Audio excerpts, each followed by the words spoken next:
Hi guys, for today's video, it's Wednesday. So, nag-post ako kagahapon talaga. Nag-post po ako kahapon ng tungkol sa ating, ano ba to? Babala. So, kasi, alam niyo mga guys, ang dami nagko-comment dun sa post ko. So, at marami ding mga nag-ano doon, yung parang nagpi-fishing. So,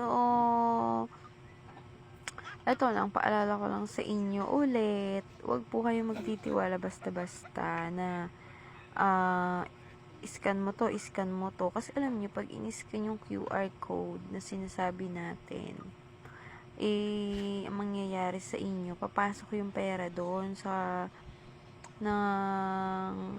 nagsabi sa inyo ng siya ang magka-QR code, tapos ipapasa sa inyo, hanggang sa mangyayari is ibablock na kayo. So, mga kamami, mag-ingat naman kayo.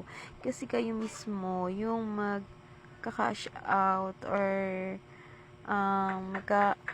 magko-convert ng pera nyo sa inyong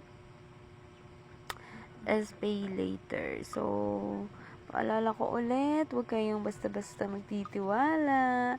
Nasasabihin is, 'di ba kasi ang proseso kasi nun, 'di ba?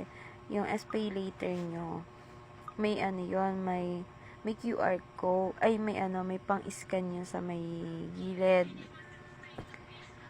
Basta may pang-scan doon. Tapos ngayon, halimbawa, pinagamit nyo, kunwari, may isang tao na nagsabi sa inyo na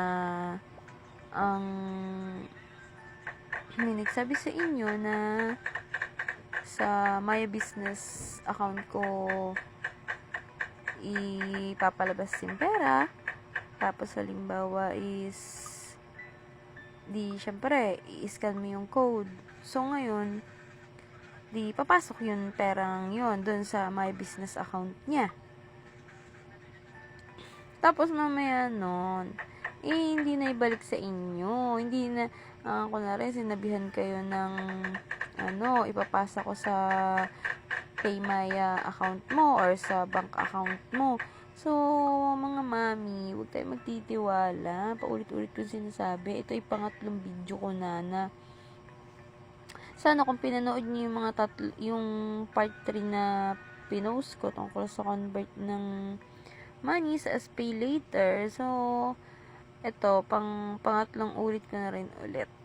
So, sa mga nagko-comment doon sa aking post, dyan, na padadaanin sa kanila ang pera ng SPay later ng ibang tao, tapos ay manggogoyo lang kayo, manloloko lang kayo ng mga sangkatauhan, itigilan nyo naman po. Huwag nyo naman kayong ganyan. Maawa naman kayo. Kasi yung pera naman sa SPay later, alam na alam nating lahat yan. O kahit sa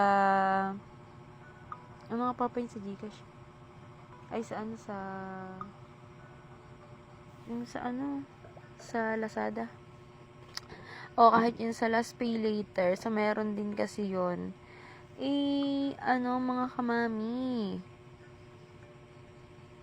mas maigi pa kung ang gawin nyo na lang, kung hindi rin lang kayo marunong, ibang shopping nyo na lang, utangin nyo na lang kung ano-ano mga gamit dyan, kesa naman ma-scam pa yan, tapos magbabayad kayo niyan, kasi nasa pangalan nyo. Kaya huwag kayong basta-basta nagbibigay ng mga information nyo, yung mga QR code, o yung mga i-scan, mga ganyan. Kasi baka nga mamaya, may nag-comment na isa dun sa sa sa last pay later niya. So, siguro, in-scan yung code niya. Yan, scan. Tapos, nung pumasok na yung pera, wala na. Nga. Mga mami, mag-ingat po tayo. So, maraming mga naglimpa na ngayon ng mga phishing ngayon ng mga kagaya ng mga Maya business account or Maya account number, mga ganon, tapos nag-send ng mga OTP, mga ganon po. Naku po, delikado po yun, mga mami. Huwag po kayo magbibigay ng ganon. So, ayun lang. makinig kayo sa akin. Makinig tayo sa ating mga sarili. Charot. Huwag tayong magpapadala sa panibugho ng pera.